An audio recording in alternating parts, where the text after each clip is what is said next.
Colossenses capítulo 1, versículo 9.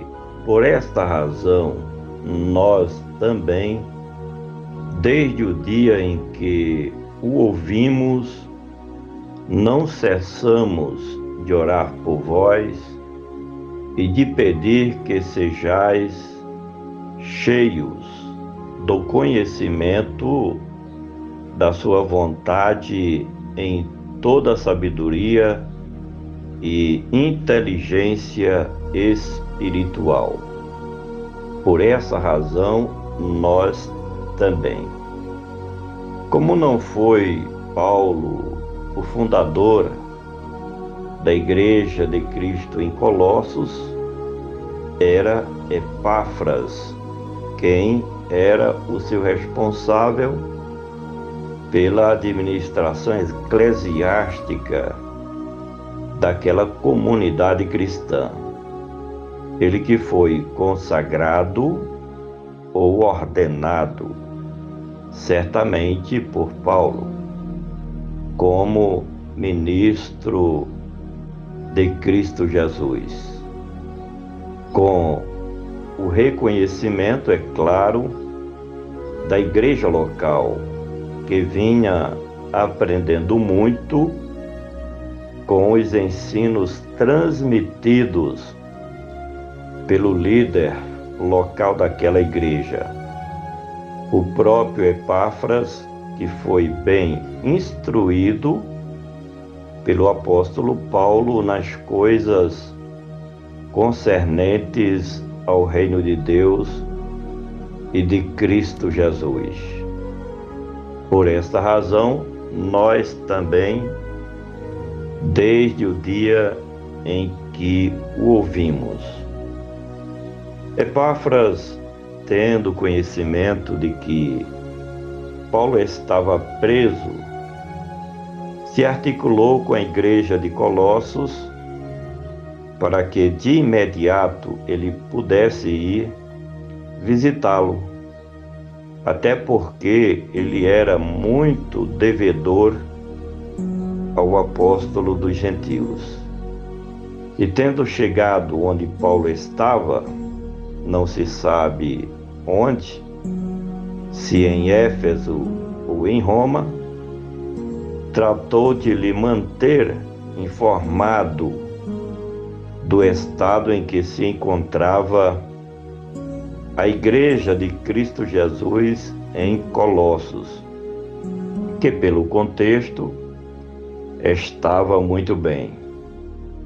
Há quem diga que Paulo mandou chamá-lo para ajudá-lo por uns dias ali na prisão, onde se encontrava neste momento tão difícil do seu ministério.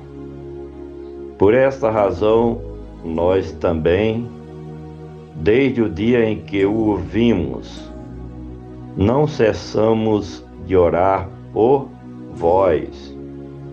Mais uma vez, o apóstolo destaca o fato de que estava orando por aquela igreja. Como isso desperta a curiosidade de que ele estivesse enfrentando algum tipo de perseguição, assim como aquela comunidade cristã.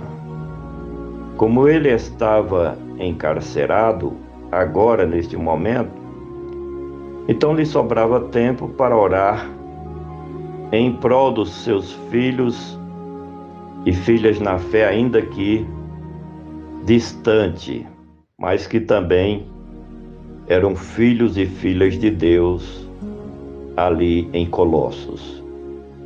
Como também isso é um indicativo que ele, Paulo, era um homem de oração.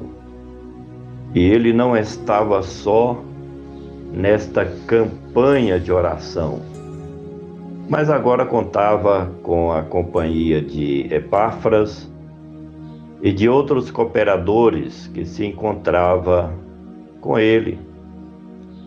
Por esta razão, nós também, desde o dia em que o ouvimos, não cessamos de orar por vós e de pedir que sejais cheios do conhecimento.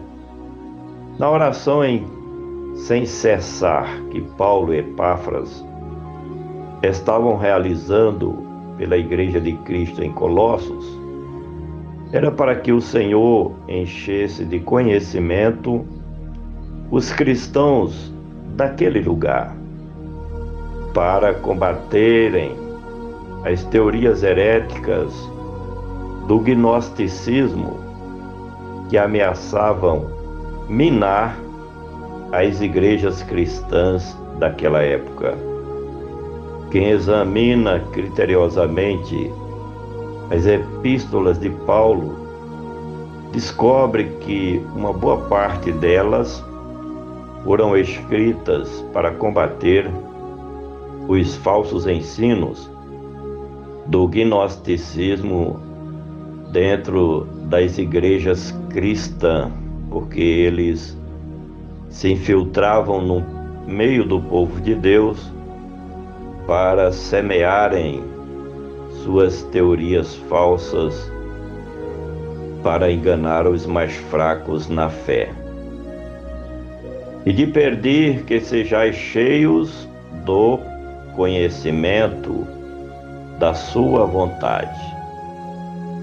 No entanto, cheios do conhecimento da vontade de Deus, os cristãos de Colossos não seriam presas fáceis dos ensinos heréticos dos que disseminavam as ideias gnósticas.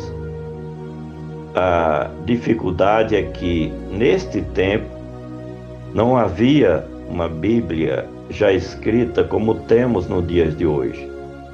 Com isso, os seguidores de Cristo contavam com parte dos escritos do Novo Testamento e, acima de tudo, com a revelação da vontade de Deus, mediante a influência e o poder do Espírito Santo do Senhor. Finalmente, e em toda sabedoria e inteligência espiritual. Os que defendiam as ideias gnósticas, até certo ponto, faziam parte das igrejas cristãs. Por incrível que pareça, estavam por lá, como penetras. Mas eram pessoas que distorciam as verdades do Evangelho e pregavam o que Paulo chama em Gálatas de um outro Evangelho. Todavia, se os remidos de Cristo, ali na cidade de Colossos, os cristãos verdadeiros, discípulos do Senhor Jesus, estivessem cheios do conhecimento de Deus e da sabedoria que vem do alto e da inteligência espiritual, não seriam enganados. Pelo contrário, defenderiam a fé genuína em Cristo Jesus e o puro evangelho da nova aliança de Deus com a humanidade.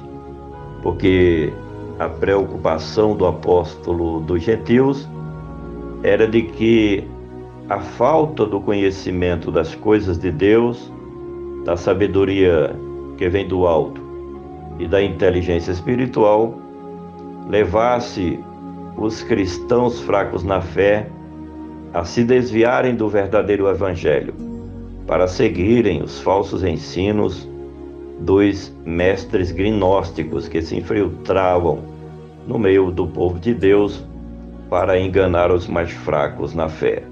Compartilhe este comentário. Vamos juntos semear a palavra do nosso Deus.